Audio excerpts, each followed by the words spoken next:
దేవుని నామానికి మహిమ కలుగుగాక.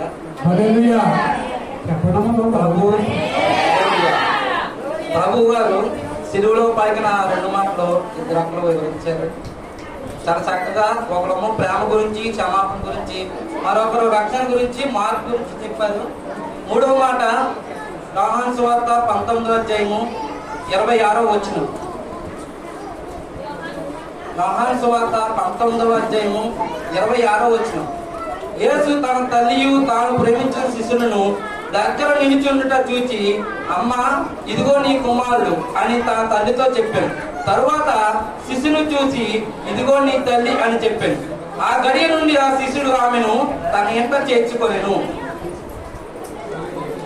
యేసు ప్రభు వారు సుమారు ఉదయం 9 గంటలకు ఆయన ఉదయం 9 గంటలకు వేశారు. అయితే ఆయన మరణించే సమయానికి మధ్యాహ్నం 3 గంటలు అయింది. అంటే 6 గంటలు ఆయన శిలువ మీద వేలాడారు. ఈ 6 గంటల్లోని ఆయన మాటలు కేవలము 7 మాటలే. ఎందుకంటే ఆయన శరీరం బహుగా గాయపడింది, ఎన్నో శిక్షలు, ఎన్నో గాయాలు చేశారు. కాబట్టి ఆయన శిలువలో వేదన పడుతూ పలికిన ఈ 7 మాటలని చాలా విలువగా చూసుకుంటున్నారు. అందులో 3 మాటలు మనం జ్ఞాపకం చేసుకుంటే, యేసు తన తల్లియు తాను ప్రేమించిన శిష్యులను దగ్గర నిలిచి ఉండట చూచి, ఈ మాట నేను చిన్నప్పటి నుంచి చాలా మంది వివరించడం చూశాను. మీరు కూడా చాలా సంవత్సరాల నుంచి ఈ వాక్యాన్ని వివరించడం చూస్తుంటారు. విన్నారు ఈ వాక్యాన్ని? విన్నారు. అందరూ ఈ వాక్యాన్ని వివరిస్తూ యేసు ప్రభు వారు సిలువలో కూడా తన తల్లి బాధ్యతని, తన కుమారుగా తన తల్లి బాధ్యతని ఎంత మాత్రం మర్చిపోలేదు అని చెబుతూ, బైబిల్లో ఉన్న తల్లిదండ్రుల గురించి, తల్లిదండ్రులను గౌరవించాలి, తల్లిదండ్రులను సన్మానించాలి, వారి మాట వినాలి, ఇటు రీతిగా ఉన్న మొత్తం బైబిల్లో ఉన్న వాక్యాలన్నీ మనకి చూపెడతా ఉంటారు. కానీ నిజానికి ఈ మాట తల్లిదండ్రుల గురించి చెప్పిన మాట కాదు. తల్లిదండ్రుల గురించి చెబుతూ ఇంకా బైబిల్లో ఉన్న కథలు చెప్తారు, బయట కథలు చెప్తారు, ఎన్నో కథలు చెప్పి నిజానికి యేసుప్రభు మాటని 7 మాటల్లోని ఈ ఒక్క మాటనే చాలాసేపు చెప్తూ ఉంటారు. ఎందుకంటే సెంటిమెంట్ గా ఉంటుందని చాలాసేపు వివరిస్తూ ఉంటారు. కానీ ఈ మాట తల్లిదండ్రుల గురించి చెప్పిన మాట కాదు. నిజానికి వస్తే యేసుప్రభు వారు దేవుని సేవలోకి వచ్చిన తర్వాత, దేవుని పనిలోకి వచ్చిన తర్వాత ఎక్కడైనా తల్లిదండ్రులు పట్టించుకున్నట్టు వాక్యాలు ఎక్కడైనా మనం చూసామా? ఎక్కడైనా తల్లిదండ్రులు చూసినట్టుగా మనం చూసామా? ఎక్కడ యేసుప్రభు వారు తల్లిదండ్రులు క్షేమాన్ని చూసినట్టుగా కానీ, వారి బాగోగులు చూసినట్టుగా కానీ మనం ఎక్కడో చూడం. తర్వాత యేసుప్రభు వారు శిష్యుడైన యోహానుకు అప్పగించాడు. ప్రియ శిష్యుడు యోహాను తల్లిని ఎవరిని అప్పగించాడు? తల్లిని యోహానుకు అప్పగించాడు. యోహానుకి ఎందుకు అప్పగించాడు? మరియమ్మకి, యేసేపుకి యేసుప్రభు కాకుండా ఇంకో 6 పిల్లలు ఉన్నారు. 4 మగ పిల్లలు, 2 ఆడపిల్లలు ఉన్నారు. పెద్ద కుమారుడు యేసుప్రభు. యేసుప్రభు చనిపోయిన తర్వాత తల్లిని చూడవలసిన బాధ్యత ఎవరిది? మిగిలిన కుమారుడే కదా. యేసుప్రభు మనకి ఈ మాట మనం విలువగా చూసుకుంటాం. కానీ ఇదే మాట బయట ఎవరైనా మాట్లాడితే ఆ మాటల వ్యక్తికి విలువ ఉంటుందా? తల్లిని తీసుకువెళ్ళి వేరే వాడికి అప్పగిస్తే ఎవరైనా సమాజం విలువగా చూస్తారా? ఎందుకు అప్పగించాడు? ఎప్పుడు మనం ఆలోచన చేస్తామా? తల్లికి ఆల్రెడీ పిల్లలు ఉన్నారు. సుమారు ఎంత ఉంటా వయసు? 30 సంవత్సరాలు పైబడి ఉంటాయి వాళ్ళకి, చిన్నపిల్లలు కాదు. తల్లికి 50 సంవత్సరాల పైన ఉంటాయి, వృద్ధురాలు.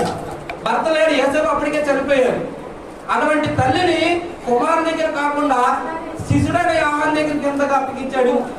పిల్లలుండగా. వాక్యంలోకి వెళ్దాం. అమ్మ ఇదిగో నీ కుమారుడు. నిజానికి మరియమ్మ యేసుప్రభు ఆ మాట విని దగ్గర 3 సంవత్సరాల పైన అయ్యింది. ఏంటి? యేసుప్రభు తల్లిని పిలిచి ఎంతకాలం అయింది? ఎన్ని సంవత్సరాలు అయిందండి? అదే ఆ మాట విని తల్లి ఎన్ని సంవత్సరాలు అయింది? నిజంగా తల్లి ప్లేస్ లో మీరుండి ఒకసారి ఆలోచించండి. ఒక కుమారుడు విడిపోయి 3 సంవత్సరాల తర్వాత మళ్ళా పిలిస్తే అటువంటి పరిస్థితిలో ఉంటే ఆ తల్లి గుండె ఏ విధంగా వేదన పడుతుంది? క్షేమంగా ఉన్నాడు అనుకోండి, ఒక విధంగా ఉంటాడు. కానీ సిలువ మరణం మీద ఉన్నాడు, మరణించే సమయానికి దగ్గరలో ఉన్నాడు, మరి కొద్ది సమయంలో మరణిస్తాడు. అటువంటి సమయంలో కుమారుడు తల్లి అని పిలిస్తే ఆ తల్లి గుండె ఏ విధంగా వేదన పడుతుంది? అయితే కుమారుడు తల్లి ఎక్కడ వేరయ్యారు? సహోదరునికి అప్పగించకుండా శిష్యుడికి ఎందుకు అప్పగించారంటే ఈ కుటుంబాన్ని ఒకసారి మనం పరిశ్రమ చేసుకోవాలి. కుటుంబం అంటే యేసేపు మరియమ్మ ఇద్దరు భార్యాభర్తలు. తన పిల్లలు మొదటివాడు ఎవరు? యేసు ప్రభు. తర్వాత నలుగురు ఉన్నారు. అయితే వీళ్ళందరూ ఎక్కడ ఉన్నారంటే నజరేతులో ఉన్నారు. ఎక్కడ ఉన్నారు? నజరేతు అనే గ్రామంలో ఉన్నారు. గలిలయ అనే ప్రాంతంలో నజరేతు అనే చిన్న ఊర్లో ఉన్నారు. అయితే అక్కడ యేసు ప్రభు వారు యోర్దానుకి వెళ్ళి అక్కడ యోహాను చేత బాప్తిసం తీసుకున్నారు. ఎవరి చేత? యోహాను చేత బాప్తిసం తీసుకున్నారు. తర్వాత యోహాను చెరపట్టబడ్డాడు, తను జైల్లో వేశారు. ఈ విషయాన్ని తెలుసుకున్న యేసు ప్రభు వారు ఏం చేశారంటే నజరేతు నుండి కపెర్నహూముకి వెళ్ళిపోయాడు. ఎక్కడికి వెళ్ళిపోయాడు? కపెర్నహూముకి వెళ్ళిపోయాడు. ఎక్కడి నుంచి?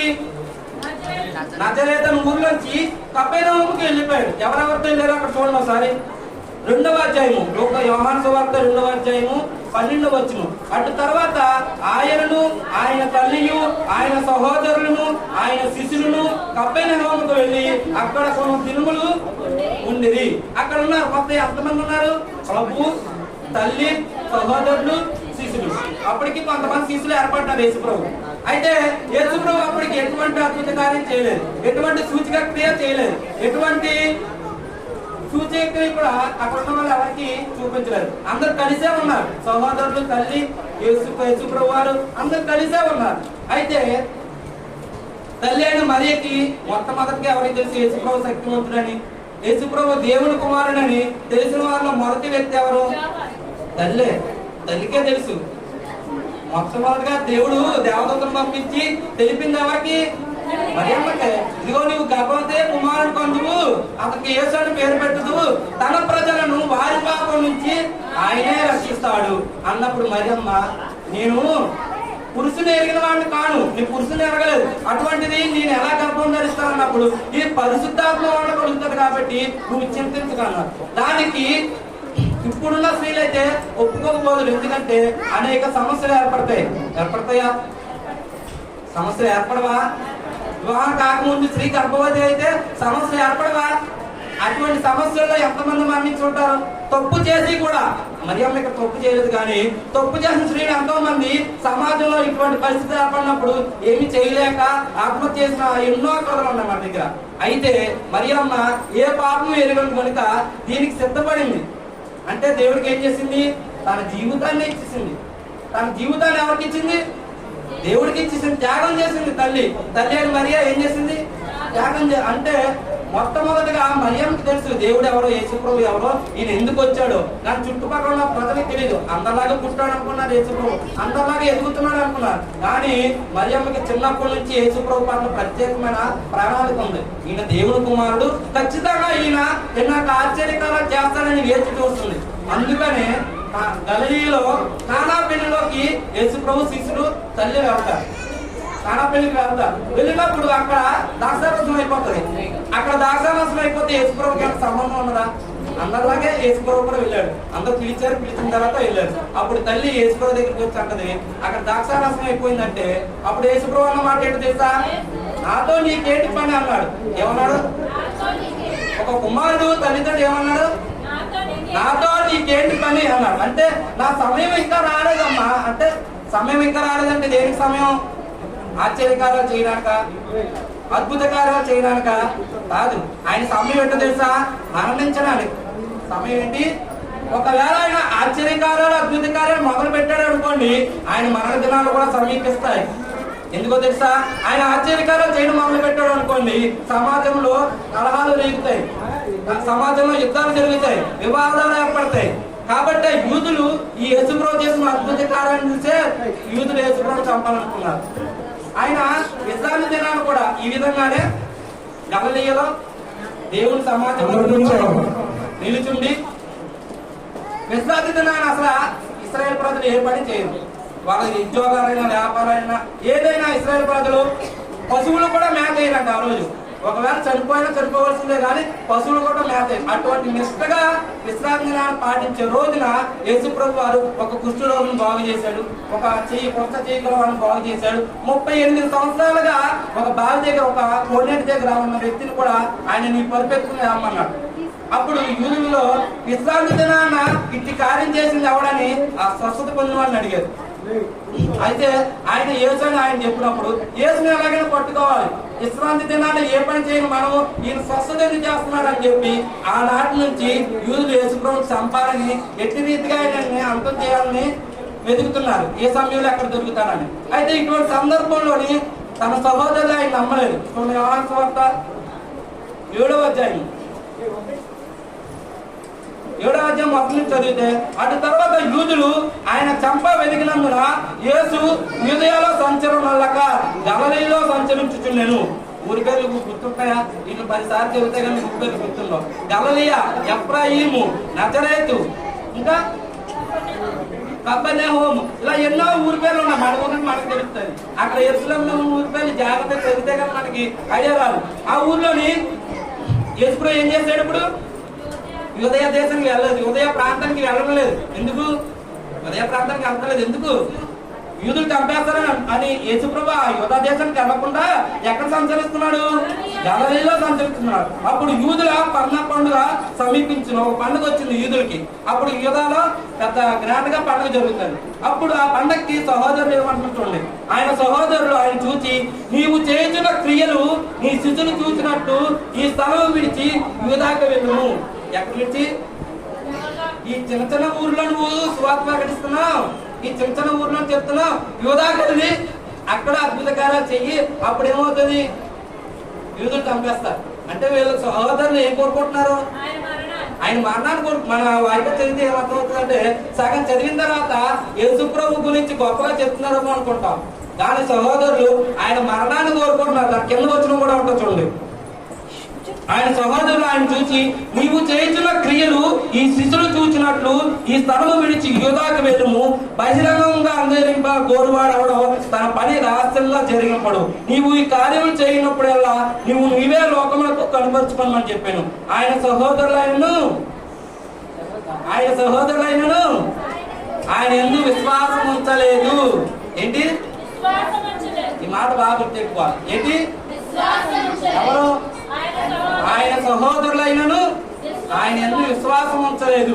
కాబట్టి ఈ పండగకి యూదయ అనే ప్రాంతానికి సహోదరులు వెళ్ళిపోయారు. యేసుప్రభు వెళ్ళలేదు. వెళితే యూదులు చంపేస్తారని సహోదరులు ముందు వెళ్ళారు, ఈయన రహస్యంగా వెళ్ళాడు.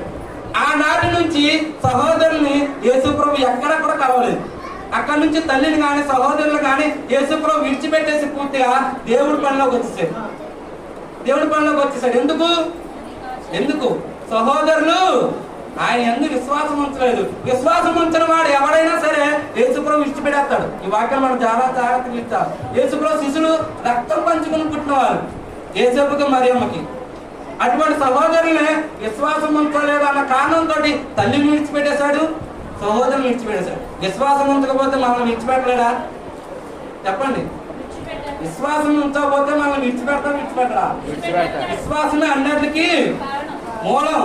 అబ్రహాము విశ్వాసం వల్ల తండ్రిగా ఎంచబడ్డాడు. విశ్వాసం లేకపోతే అబ్రహాము కూడా దేవుడు విడిచిపెట్టేస్తాడు. దేవుడు కోరుకునేది ఏంటి? విశ్వాసమే. దేవుడి పని అంటే ఏంటి? దేవుడు 5 రొట్టెలు 2 చిన్న చేపలు 5,000 మంది పంచిపెట్టిన తర్వాత ఆ ప్రాంతానికి తిబేరియా అనే ప్రాంతం ఉంటది. గలిలయ సముద్రం నుంచి అడ్డే కొట్టుకెళ్తే యేసుప్రభు చుట్టూ ఉన్న ప్రాంతాలు తిరుగుతున్నాడు. గలిలయ సముద్రం దాటి అడ్డే ప్రాంతానికి వెళ్తే తిబేరియా. ఆ ప్రాంతానికి వెళ్ళి అక్కడ 5 రొట్టెలు 2 చిన్న చేపలు 5,000 మందికి పంచిపెట్టిన తర్వాత రోజు ప్రజలందరూ యేసుప్రభుని ముందు ఆ ప్రాంతానికి వెళ్ళిపోయాడు. అంటే రోజు వచ్చినట్టు ఈ రోజు కూడా వస్తాడు అని ఎదురు చూస్తున్నారు. యేసుప్రభు అక్కడ లేడు, రాలేదు. మళ్ళీ వెతుక్కుంటా గలిలయకు వచ్చాడు. ఈయన గలిలయ, ఆయన ఊరు గలిలయ కాబట్టి గలిలయ ఉండవచ్చని గలిలయకు వచ్చాడు. వచ్చినప్పుడు మీరు నన్ను ఎందుకు వెతుకుతున్నారు? ప్రజలతో చెప్పిన మాట, మీరు కేవలం రొట్టెల కోసం నా దగ్గరికి వస్తున్నారు. దేనికి వస్తున్నారు అంటే ప్రజలు చూడండి, దేవుడి మాట వినాలన్న ఆసక్తి వాళ్ళలో లేదు.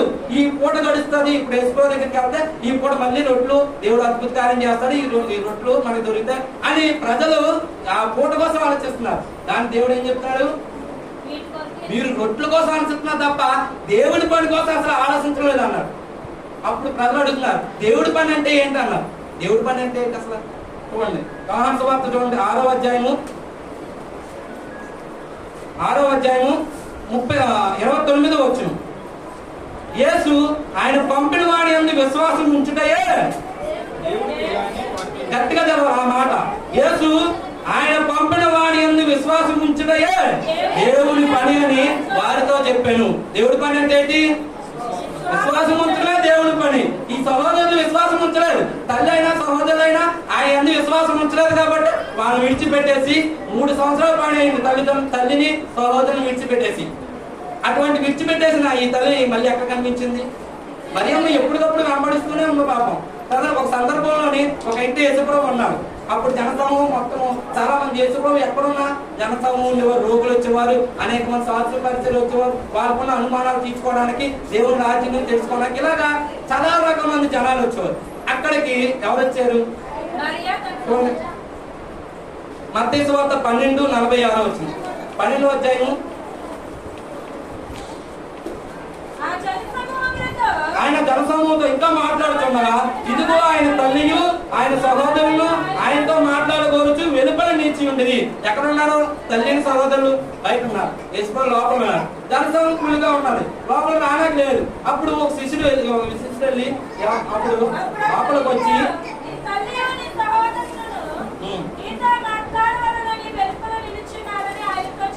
ఆయనతో ఏం చెప్పాడు? శిష్యుడు వచ్చి, ప్రభువా ఇగో నీ తల్లి నీ సహోదరులు బయట ఉన్నారు, వాళ్ళని వెళ్ళి మాట్లాడిరా, రాత నీ కోసం ఏడు చూస్తున్నాను. అప్పుడు యేసుకు తల్లితోనైనా సహోదరులతోనైనా ఒక మాట అయినా మాట్లాడా? చూడండి, దానికి కింద చదవండి ఒకసారి. అందుకు ఆయన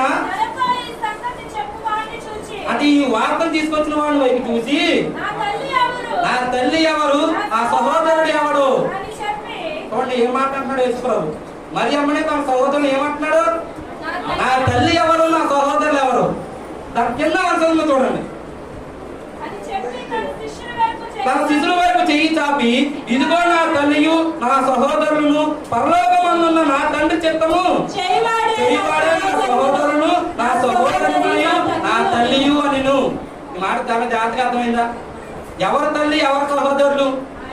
దేవుడి చిత్తం చేయవారే నా సహోదరులు, నా సహోదరి, నా తల్లి. ఇక్కడ 3 రకాల మనుషులు కనబడతా. తల్లి, సహోదరుడు, సహోదరి. అంటే చెల్లి కావచ్చు, అక్క కావచ్చు. ఈ 3 కోణాలు నాకు సంబంధం లేదు. ఎవరు? నా మాట వినుచున్నవారు, నా తండ్రి చిత్తం చేయించున్నా వీళ్ళే నా సహోదరులు, నా తల్లి అని చెప్పి వెళ్ళిపోయారు. కానీ ఎందుకు వెళ్ళిపోయారు తెలుసా? ఎందుకు వెళ్ళిపోయారు? ఎంత మాత్రం కూడా సహోదరులు యేసుప్రభువుకి విశ్వాసం లేదు, నమ్మకం లేదు. ఈయన దేవుని కుమారుడే తల్లి నమ్ముతుంది, కానీ సహోదరులని ఎంత మాత్రం విశ్వాసం లేదు. కాబట్టి తల్లిని తిరిగి తన పిల్లల దగ్గరికి పంపలేదు. ఇప్పుడు అర్థమైందా? యోహాను సువార్త, అమ్మ ఇదిగో నీ కుమారుడు అని తన తల్లితో చెప్పాను. అంటే తిరిగి వెళ్ళవద్దు వాళ్ళ దగ్గరికి. ఉన్నారు, వాళ్ళు ఎవరు చనిపోలేదు, ఉన్నారు. వాళ్ళ దగ్గరికి తిరిగి వెళ్ళవద్దు. ఎందుకు? వాళ్ళ విశ్వాసము లేనివాడు. శిష్యుడు విశ్వాసం ఉన్నవాడు, ప్రియుడు. శిష్యులు అందరిలోని 12 మందిలోని యోహాను అతి ప్రియుడు. ఎప్పుడు తన రొమ్మును ఆనుకుని ఉన్నవాడు. 12 మంది శిష్యులు ఉన్న చాలా మంది పేదలు ప్రతిదానికి ముందు ఉన్నవాడు కదా. యేసుప్రభు నీటి మీద నడిచినప్పుడు కూడా, ప్రభు నేను నడుస్తానన్నాడు పేదలు. సరే నా రొమ్మని ఇచ్చాడు. తర్వాత వేరే సందర్భంలో కూడా పేదలు ముందుంటాడు. యేసుప్రభు సిలువగా అప్పగింప ముందు రాత్రి, నా నిమిత్తం మీరు అందరూ భయపడతారు, అభ్యంతర పడతారంటే పేదరి అన్న నిలబడి, ఎవరు అభ్యంతర పడినా నేను మాత్రం అభ్యంతర పడను, నీకోసం ప్రాణం పెట్టడానికైనా సిద్ధంగా ఉంటాను తప్ప నిన్ను విడిచి ఎక్కడికి పోనన్నాడు. ఎవరు? పేదరు. కానీ సమయం వచ్చినప్పుడు ఏమైంది? సమయం వచ్చినప్పుడు పారిపోయాడు. సిలువ దగ్గర ఉన్నాడు పేదరు. సమయం వచ్చినప్పుడు పేదరు లేడు, వెళ్ళిపోయాడు. కాబట్టి ఆ శిశువులందరిలోని యోహాను నమ్మకస్తుడు, ప్రియుడు. కాబట్టి తల్లిని యోహానికి అప్పగించాడు. ఇది ధర్మమా? తల్లిగా ఆలోచించిన ఒకసారి. ఇప్పుడు తల్లిని తన సొంత పిల్లల దగ్గర కాకుండా వేరొకరు అప్పగించి యేసుప్రభు మరణించేశారు. ఇప్పుడు సెటిల్ అయిపోయిందా? న్యాయం సెటిల్ అయిపోయిందా? సెటిల్ అయిపోయిందా? తల్లిగా ఆలోచించండి, సెటిల్ అయిపోయి. కుమారుగా ఆలోచించకండి. కుమారుడు బాధ్యత ఇచ్చేస్తున్నాడు, తల్లిని తీసుకెళ్ళి యోహానికి అప్పగించాడు. కానీ తల్లి మనసు వేదన క్లియర్ అయిపోతుందా? వేదన క్లియర్ అయిపోతుందా? ఎందుకు అవ్వదు? యోహాను ఎంతలా చూసుకున్నా, 3 పూట చక్కగా భోజనం పెట్టినా, మంచి ఇల్లు ఏర్పాటు చేసినా, మంచి వసతులు ఏర్పాటు చేసినా తల్లి అయిన మరియకి మనశ్శాంతి ఉండదు. ఎందుకు? తన పిల్లలు ఇంకా 4 ఉండిపోయారు. వాళ్ళ దగ్గర కాకుండా యోహాను దగ్గర ఉండవలసిన పరిస్థితి ఏర్పడింది కదా. ఇప్పుడు అసలైన అవసరం ఉంటుంది. చూడండి, మార్కు సువార్త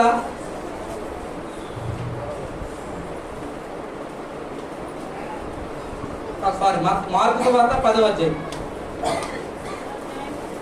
29.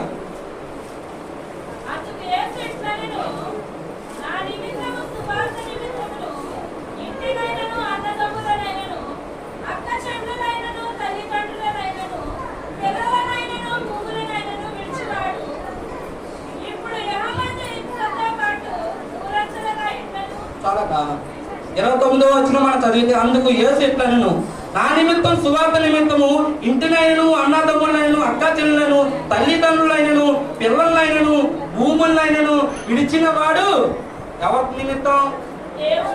ప్రియురాల నిమిత్తం కాదు, ప్రియుడు కోసం కాదు, ఎవరి నిమిత్తం?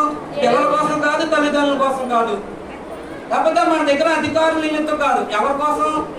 దేవుడి కోసం, యేసుప్రభు కోసం. ఆయన చెప్తున్నాడు, ఒకవేళ మీలో ఎవరైనా నన్ను బాగా ప్రేమించి మీ తల్లిదండ్రుల్ని లేదా నీ పిల్లల్ని, నీ భార్యని, నీకున్న ఆస్తుల్ని సమస్తాన్ని విడిచిపెట్టి నన్ను నెమ్మడించారనుకోండి కదా, అప్పుడు పేతురు కూడా అడుగుతారు ఈ వాక్యాన్ని, ప్రభువా ఇదిగో మీరు సమస్తాన్ని విడిచిపెట్టి నేను వెంబడిస్తున్నాం కదా, మాకేంటి ఉపయోగం అన్నాడు ఒకసారి పేతురు. సమస్తాన్ని విడిచిపెట్టి నేను వెంబడిస్తున్నా అంటే దేవుడు వాళ్ళకి ఏం అధికారం ఇచ్చారు తెలుసా? పరలోకమందు 12 సింహాసనాలు వాళ్ళ కోసము, ప్రత్యేకంగా ఈ 12 మంది కోసం 12 సింహాసనాలు ఏర్పాటు చేశాడు. చూసావా? అంటే దేవుడి కోసం విడిచిపెట్టిన వీళ్ళకి ఎంతో ఆధిక్యం ఇచ్చిన ప్రభువు మరి తల్లికి ఎదుర్కోవాలి. తల్లి చేయలేదు త్యాగం. తల్లి ఎన్నో అవమానాలు పొంది ఈ లోకంలో బిడ్డలు కోల్పోయింది, ఎన్నో అవమానాలు పొందింది. అటువంటి తల్లికి యేసుప్రభు చేసిన న్యాయం ఏంటి? చూడండి, దాని కింద ఉంటా చూడండి. ఇప్పుడు ఇహమందు హింసలతో పాటు, అంటే దేవుడి కోసం ఇవన్నీ త్యాగం చేస్తే హింసలతో పాటు ఏమొస్తాయి? 3 అంతలు ఇండ్లను, అన్నదమ్ములను, అక్క చెల్లెలను, తల్లులను, పిల్లలను, భూములను, రాబో లోకమందు నిత్య జీవమును పొందుకుంటారు. అంటే యేసుప్రభుకి ఇచ్చేసిన ఇవన్నీ ఇచ్చేసాం కదా మనం. ఒకవేళ మనలో ఎవరైనా యేసుప్రభు ప్రేమించి మనకి ఇవన్నీ ఇస్తే వీటికి ఎన్ని రెట్లు మనం పొందుకుంటాం? ఎన్ని రెట్లు పొందుకుంటాం? అక్కడ రాసుకున్నాడు కదా, 3 రెట్లు. ఎన్ని రెట్లు? 100 రెట్లు. ఎవరైనా ఇస్తారా? 100 రెట్లు తిరిగి నువ్వు ఏదైతే ఇస్తావో, నీ తల్లిదండ్రులు యేసుప్రభు కోసం విడిచిపెట్టేస్తావు అనుకో, వాళ్ళు మళ్ళీ నీ దగ్గరికి వస్తారు. అన్నదమ్ములు విడిచిపెట్టేసి వచ్చావు అనుకో దేవుడి కోసం, వాళ్ళు మళ్ళీ నీ దగ్గరికి వస్తారు. భార్య పిల్లలు విడిచిపెట్టి దేవుడి కోసం వచ్చావు అనుకోండి, కొంతకాలం ఇక దేవుడే వాళ్ళని తీసుకొస్తాడు. అంటే దేవుడు ఇస్తున్న నిరీక్షణ, దేవుడు ఇస్తున్న వాగ్దానం ఇది. కాబట్టి తల్లి మరియ దగ్గరికి మళ్ళీ పిల్లలు తిరిగి వచ్చారా? వాక్యం నెరవేరిందా? అపోస్తుల కార్యాలు చూడండి. అపోస్తుల కార్యాలు 1వ అధ్యాయము 14వ వచనం.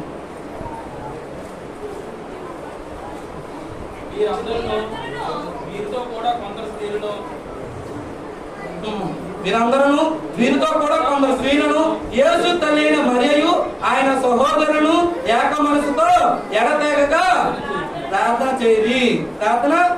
చేయుచుండిరి. ఇప్పుడు వచ్చారా మన సహోదరులు? వచ్చారా?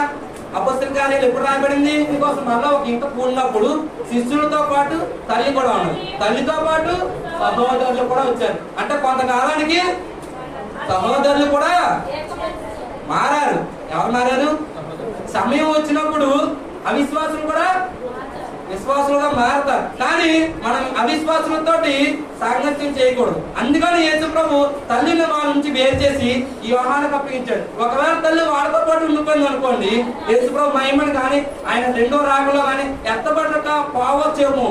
అందుకోసమే శిశువుల దగ్గర ఉంచాడు తల్లిని. తిరిగి వాళ్ళ అవిశ్వాసం దగ్గరికి పంపితే అవిశ్వాసులు అయిపోతుందేమో, అందుకోకపోతే విశ్వాసుల దగ్గర ఉంచాడు. తిరిగి ఎవరు వచ్చారు? వాళ్ళే వచ్చారు. వాళ్ళే తిరిగి వచ్చారు. వచ్చి చక్కగా ఈ ప్రార్థనలో వాళ్ళు కూడా ఉన్నారు. చక్కగా చూడండి. అందుకోసమే ఇందులోని పేతురు రాసిన, యాకోబు రాసిన పత్రిక, తర్వాత యోధ రాసిన పత్రిక కూడా తన తమ్ముళ్ళే రాశారు. చక్కగా యోధ రాసిన పత్రిక కానీ యాకోబు రాసిన పత్రిక ఏదైనా మొదట వచ్చింది కదా. యాకోబు రాసిన మొదటి పత్రిక. యాకోబు ఎవరు? యేసుప్రభు తమ్ముడు, సొంత తమ్ముడు. 4 తమ్ముళ్ళు ఉన్నాయని చెప్పాను కదా, 4 తమ్ముడు 2 చెల్లెళ్ళు ఉన్నాయని చెప్పాను కదా. అందులో పెద్దవాడే యాకోబు, యేసుప్రభు తర్వాత. ఆ యాకోబు మారు మనసు పొందిన తర్వాత ఆయన చెప్తున్న మాట దేవుడి యొక్కయు మన ప్రభువైన యేసుక్రీస్తు యొక్కయు దాసుడునైనా యాకోబు. ఎవరికి దాసుడు? యేసుప్రభు దాసుడు. ఇక్కడ ఆయన రాసుకోవచ్చు. ఈ రాసింది యాకోబే. ప్రభువైన యేసుక్రీస్తు తమ్ముడైన యాకోబు అన్యజనులందరూ వస్తున్న లేఖనము, లేక తమ్ముడైన యాకోబు రాస్తున్న పత్రిక అని రాసుకోవచ్చు. కానీ ఇక్కడ చూడండి ఎవరు రాస్తున్నాడు? దాసుడని రాస్తున్నాడు. అంటే తమ్ముళ్ళు కూడా ప్రభువుని నమ్మారు, మారు మనసు పొంది అన్నీగా ఆయన చూడలేదు కానీ రక్షకుడుగా చూశారు. ఆయన ఎలా చూశారు? రక్షకుడుగా చూశాడు. మారు మనసు పొందే ఆయనకి నేను దాసుడిని అని తను తగ్గించి మారు మనసు పొందాడు. కాబట్టి నేను చివరిగా చెప్పే మాట ఏంటంటే, ప్రభు కోసము పోగొట్టుకున్న నీతిమంతులు ఎవరికి కూడా ఆయన అన్యాయం చేయడు. ఏం చేయడు? నీతిమంతులు ఎవరికి అన్యాయం చేయడు. తన కొరకు పోగొట్టుకున్న నీతిమంతులు ఎవరికి ఆయన ఎటువంటి అన్యాయం చేయడు. కానీ సమయం వచ్చినప్పుడు ఆ సమయానికి ఆ కార్యం నెరవేరుతుంది. సమయం వచ్చేంత వరకు వేచి చాలాసార్లు వేసుకుని చెప్తున్నా సమయం ఇంకా రాలేదు అంటారు కదా. చాలాసార్లు 3-4 సందర్భాల్లో కూడా ఆయన, అందుకే ఆయన సమయం రాలేదు కాబట్టి యూదులకి 3.5 సంవత్సరాలు ఏ సమయంలో కూడా ఆయన యూదులకు దొరకలేదు. ఎప్పుడు దొరికాడు? చివరి ఆ సమయం వచ్చినప్పుడు దొరికాడు. ఈ 3.5 సంవత్సరాలు చేయవలసిన పనులన్నీ చేసిన తర్వాత తనంతా తానే తన ప్రాణాలకు ఇచ్చేకున్నాడు తప్ప వాళ్ళు పట్టుకుని చంపలేదు. ఒకవేళ వాళ్ళు పట్టుకుని చంపాలంటే ఆయన సోత ప్రయాణించే మొదట్లోనే ఆయన చంపేయచ్చు. కానీ ఆయన సమయం ఇంకా రాలేదు కాబట్టి 3-4 సంవత్సరాలు వాళ్ళు తప్పించుకుని దేవుని పని చేసి మళ్ళీ ఆయనకి తనంతా తానుగా యూదుల దగ్గరికి వెళ్ళి తన ప్రాణాన్ని పెట్టుకున్నాడు. కాబట్టి చివరిగా 103వ కీర్తన చూడండి. ఈ వాక్యం చెప్పి 103వ కీర్తన 103:6.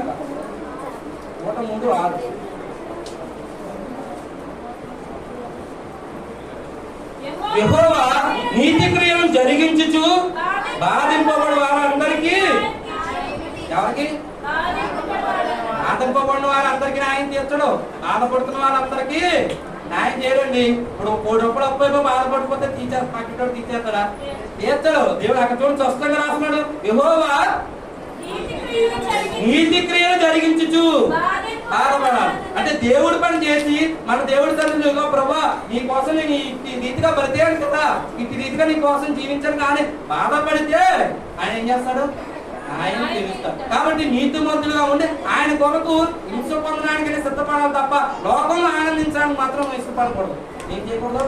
లోకంలో ఆనందించడానికి ఇష్టపడకూడదు. ప్రభు కొరకు హింస పొందడానికైనా ఇష్టపడాలి. ప్రభు కొరకు హింస పొందినాడు 100 రెట్ల ఆశీర్వాదాన్ని పొందుకుంటాడు. కాబట్టి లోకము సంతోషాన్ని ఇవ్వడానికి మిమ్మల్ని లాగుతాడు, కానీ దేవుడు ఇరుకు మార్గాన్ని నడిపిస్తాడు. ఎటువంటి మార్గంలోని? ఇరుకు మార్గంలోని. ఎన్నో నిబంధనలు ఉంటాయి దేవుడు నమ్ముకుంటే.